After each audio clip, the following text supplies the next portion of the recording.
हो गया। चलो हम आज क्लास 10th का देखेंगे। चैप्टर 1 रासायनिक अपक्रियाएं एवं समीकरण। तो इसमें देखो सबसे पहले रासायनिक अपक्रियाएं क्या होती हैं उसके बारे में पहले ही बता चुके हैं ना। रासायनिक अपक्रिया को इंग्लिश में क्या कहते हैं? Chemical reaction. ठीक, चलो कोई बताओ रासायनिक अपक्रिया किसे कहते हैं? सर ऐसे सर परिवर्तन सर जिनका निर्माण सर गुण वाले पदार्थ में होता है। चलो बैठ जाओ, ठीक है। ऐसे परिवर्तन जिसमें नए गुणों वाले पदार्थों का निर्माण होता है उसे हम रासायनिक अपक्रिया कहते हैं।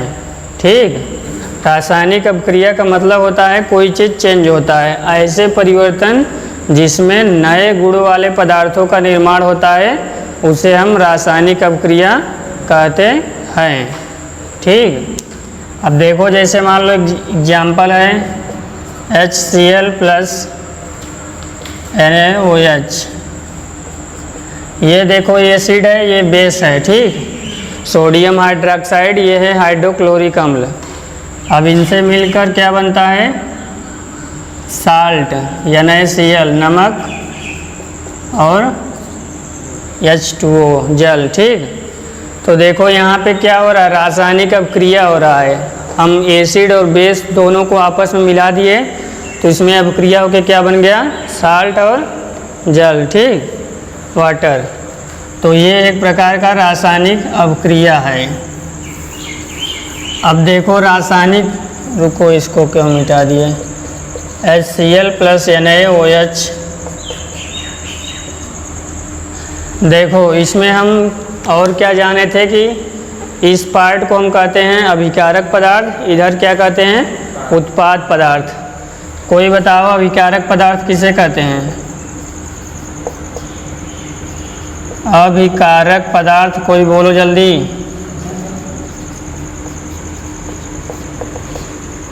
अभिकारक पदार्थ किसे कहते हैं? ऐसे पदार्थ जो रासायनिक अपक्रिया में हिस्सा लेते हैं उसे अभिकारक पदार्थ कहते हैं। चलो बैठ जाओ, ठीक है। देखो ऐसे पदार्थ जो रासायनिक अपक्रिया में हिस्सा लेते हैं ना, जैसे देखो ये रासायनिक अपक्रिया हो रही है, इसमें कौन कौन हिस्सा लिया है? हाइड्रोक्लोरिक अम्ल NaOH सोडियम हाइड्रोक्साइड। तो इन्हें हम अभिकारक पदार्थ कहेंगे। ऐसे पदार्थ जो रासायनिक अपक्रिया में हिस्सा लेते हैं उसे हम अभिकारक पदार्थ कहते हैं। सेकंड पार्ट हेडिंग क्या है? उत्पाद पदार्थ। उत्पाद पदार्थ, चलो इसको भी कोई बताओ। उत्पाद पदार्थ किसे कहते हैं? सर ऐसे पदार्थ हैं जिनका निर्माण सर हाँ सही है। ऐसे पदार्थ जिसका निर्माण रासायनिक अपक्रिया में होता है उसे हम उत्पाद पदार्थ कहते हैं।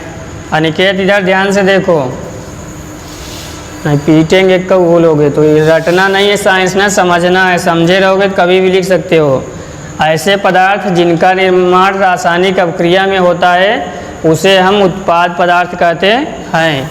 देखो ये हिस्सा लेते हैं तो इन्हें अभिकारक पदार्थ कहते हैं। इनसे मिलकर जो नया पदार्थ एक बनता है जिसका निर्माण होता है उसे हम उत्पाद पदार्थ कहते हैं। देखो तीर का एरो इधर रहेगा, इसका मतलब ये नहीं कि अभिकारक पदार्थ इधर ही रहेगा हमेशा। अगर तीर का निशान इधर हो जाए तो उत्पाद पदार्थ इधर हो जाएगा, अभिकारक इधर हो जाएगा। ठीक, तो इतना हम लोग जान गए रासायनिक अपक्रिया किसे कहते हैं। ऐसे परिवर्तन जिसमें नए गुणों वाले पदार्थों का निर्माण होता है। अभिकारक पदार्थ किसे कहते हैं? ऐसे पदार्थ जो रासायनिक अपक्रिया में हिस्सा लेते हैं। उत्पाद पदार्थ ऐसे पदार्थ जिनका निर्माण रासायनिक अपक्रिया में होता है। सबको याद हो गया ना? किसी को ना समझ आए तो पूछ लेना। अब चलो हम देखेंगे चौथा नंबर है रासायनिक अपक्रिया के उदाहरण, एग्जाम्पल।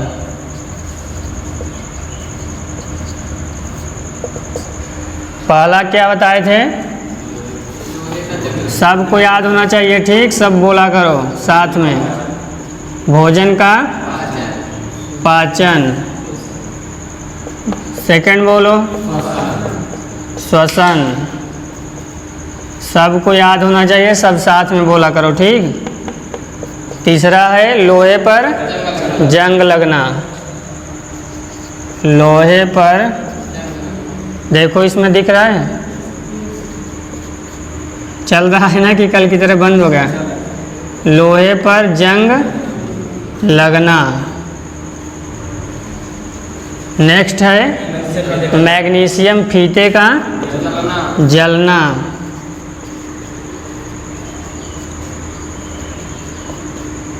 मैग्नीशियम फीते का जलना। और नेक्स्ट है जो सब लोग यूज करते हो हमेशा, दही का। मान लो इनमें से तो ये भी तो करते हो ना, सब देखे हो, बस एक नहीं देखे हो ना, दही का बनना। इसमें से 4 आप लोग तो डेली देखे थे ही हो। दही का जमना था कि बनना? जमता है, बनना था। हाँ, दूध से दही का बनना था, बनना। चलो ठीक है। देखो ये तो भोजन का पाचन डेली खाते हो, भोजन का पाचन कैसे होता है? ये भी एक प्रकार का रासायनिक अवक्रिया है ना। कैसे हम लोग कुछ भी खाते हैं वो पच करके विटामिन प्रोटीन के रूप में हमारे ब्लड में मिल जाता है। श्वसन हम करते हैं, O2 लेते हैं, CO2 बाहर निकालते हैं, तो ये भी एक प्रकार का चेंजिंग होता है, रासायनिक अवक्रिया का एग्जाम्पल है। लोहे पर जंग लगता है, जब कोई लोहा बारिश में मतलब वायु और नमी के संपर्क में बहुत ज़्यादा दिन तक रहता है तो उसमें क्या हो जाता है, उसका ऊपरी परत का क्षरण होने लगता है। उसी को हम बोलते हैं मोर्चा लग गया ना, धीरे धीरे उसका ऊपरी परत नष्ट हो जाएगा, कुछ समय बाद पूरा ख़त्म हो जाएगा। मैग्नीशियम फीते का जलना, मैग्नीशियम फीता जलता है, ये आप लोग नहीं देखे हो। दही का बनना, दूध से दही कैसे बनता है? कौन सा एसिड पाया जाता है? कल बताए थे ना, लैक्टिक एसिड। देखो दूध से दही बनता है, उसमें लैक्टिक एसिड पाया जाता है। अगर आपसे कोई पूछेगा कि दही को किससे या दूध को मापते हैं तो लैक्टोमीटर से, ठीक। और इसमें कौन सा बैक्टीरिया पाया जाता है तो लैक्टोबैसिलस। दही में कौन सा एसिड पाया जाता है वो होता है लैक्टिक एसिड, लेकिन उसमें कौन सा बैक्टीरिया होता है वो लिख लेना, वो है लैक्टोबैसिलस। ये दही में बैक्टीरिया पाया जाता है जिसको आप लोग खाते हो, आप लोग बैक्टीरिया खाते हो। ये खाने वाला बैक्टीरिया है ना। ऐसे कुछ कुछ बैक्टीरिया हैं जिसको हम लोग खा जाते हैं, नहीं तो ये लोग हमको खा जाएंगे बाकी तो हम लोग को खा जाते हैं, हम लोग इनको खाते हैं। 2-3 है बैक्टीरिया। तो देखो लैक्टिक एसिड दही में पाया जाता है, और दही में बैक्टीरिया पूछेगा तो लैक्टोबैसिलस पाया जाता है। और किस यंत्र से नापा जाता है, किस डिवाइस से, तो उसको लिख लेना लैक्टोमीटर। देखो दही का रिलेटेड जो भी क्वेश्चन आएगा लैक्टो है ना, लैक्टिक एसिड पाया जाता है, लैक्टोमीटर से नापा जाता है, लैक्टोबैसिलस इसका बैक्टीरिया है, ठीक। अब हम जानेंगे रासायनिक अवक्रिया के प्रेक्षण। इतना सबको याद है ना? चलो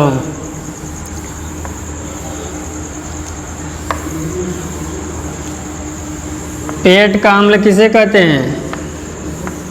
कल बताए थे, कोई एग्जाम्पल अभी फिर लिखे थे, उसको पेट का अम्ल भी कहते हैं, उस एसिड को। नहीं याद है? चलो देखो रासायनिक अवक्रिया के प्रेक्षण। प्रेक्षण क्या होता है बताए थे ना, कि मतलब किसी चीज़ की जांच करना। जैसे रासायनिक अवक्रिया हो रही है तो किस चीज़ों से, किन किन रीजन से हम पता कर सकते हैं कि रासायनिक अवक्रिया हो रही है ना। तो फर्स्ट नंबर पे क्या था? अवस्था में परिवर्तन, अवस्था में परिवर्तन, परिवर्तन, चेंज इन स्टेट। सेकंड है रंग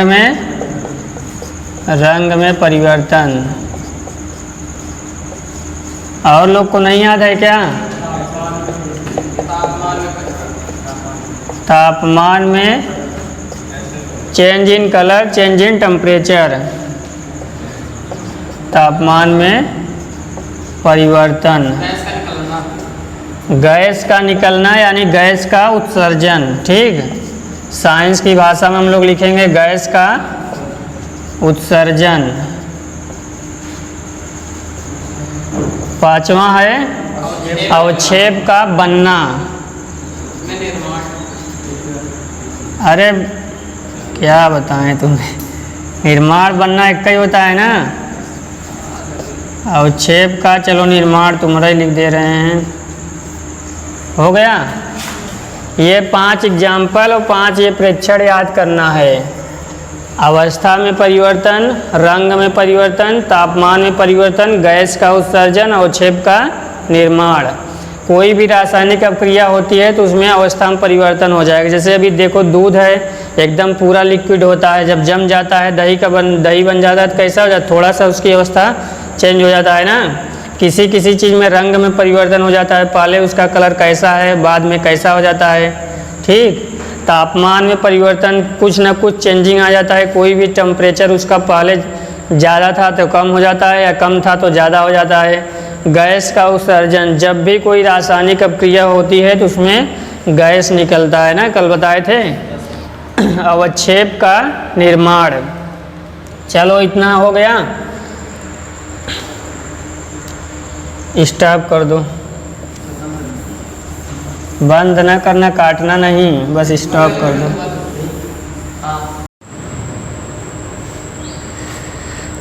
चलो देखो हम लोग देखेंगे रासायनिक समीकरण। देखो रासायनिक अभिक्रिया रासायनिक समीकरण द्वारा निरूपित की जाती है। जैसे रासायनिक जो अभिक्रिया है उसको हम दिखाने के लिए, शो करने के लिए रासायनिक समीकरण के रूप में निरूपित करते हैं। अब जैसे देखो कोई चीज़ हम इसको वाक्य में लिखते हैं तो बहुत बड़ा हो जाता है ना, शॉर्टकट में लिख दिया गया ये इसका फार्मूला एरो है, तो इससे हमको पता चल रहा है ये पदार्थ मिलकर ये अभिकारक पदार्थ हैं, ये निर्माण हो रहा है। तो शॉर्टकट में कोई जान सकता है, इसका मतलब होता है एरो का कि रासायनिक अभिक्रिया हो रही है।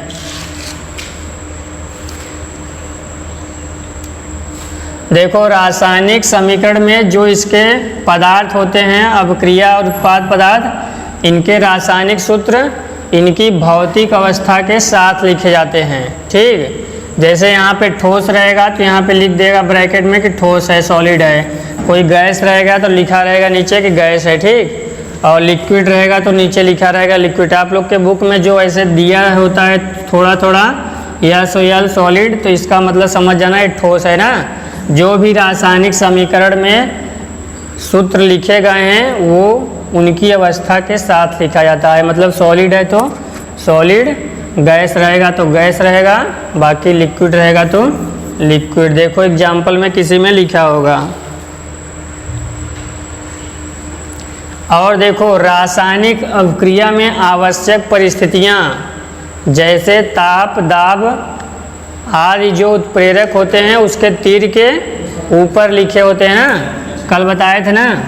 जैसे देखो कोई भी रासायनिक अभिक्रिया होती है, एक होता है उत्प्रेरक।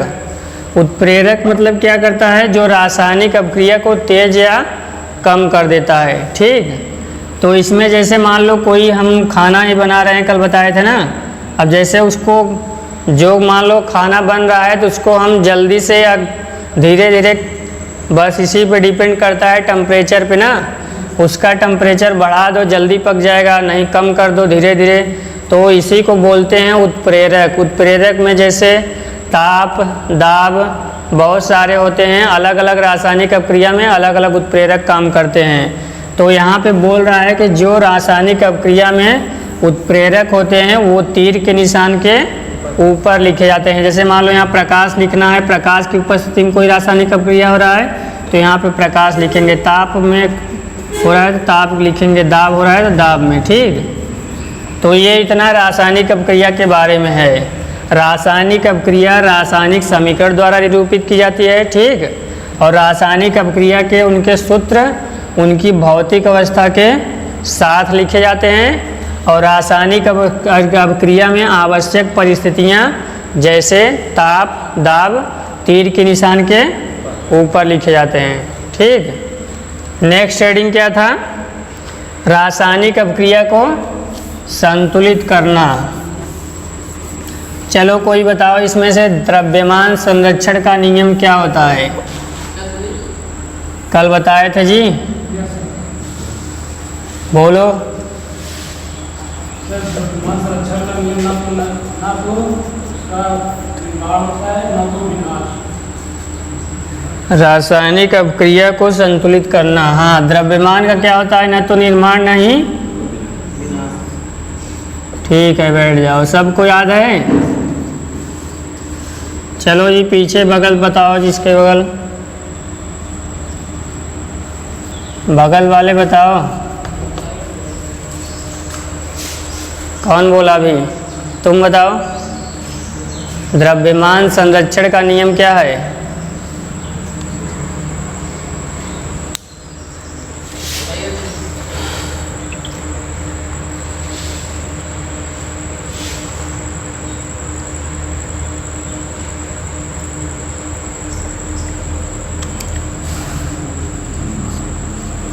बोलो,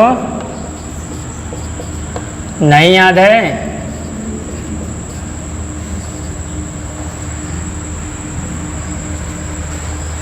चलो अच्छा, बैठ जाओ।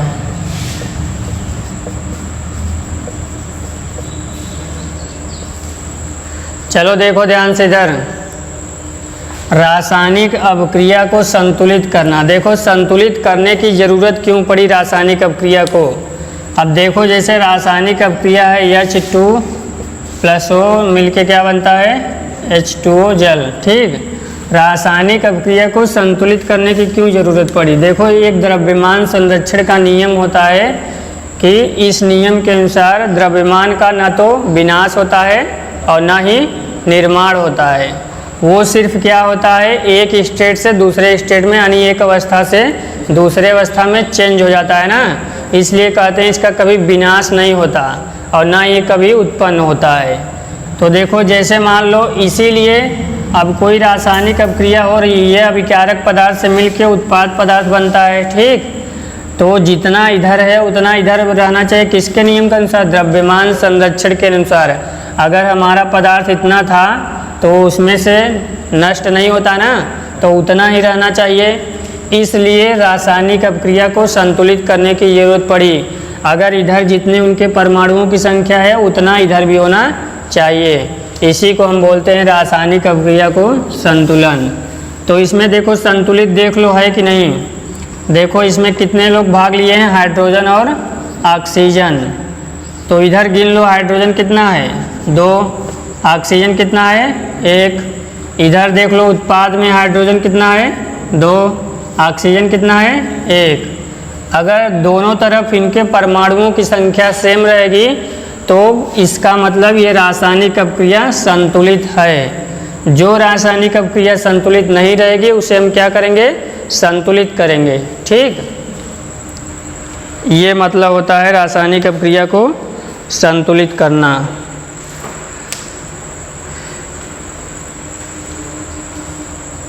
और देखो रासायनिक अभिक्रिया के पहले, ये मिटा दें, और आप लोग को क्या बताए थे? रासायनिक अभिक्रिया के पहले अभिकारक पदार्थ तथा रासायनिक अभिक्रिया के पश्चात उत्पाद पदार्थ के तत्वों की परमाणुओं की संख्या क्या होती है?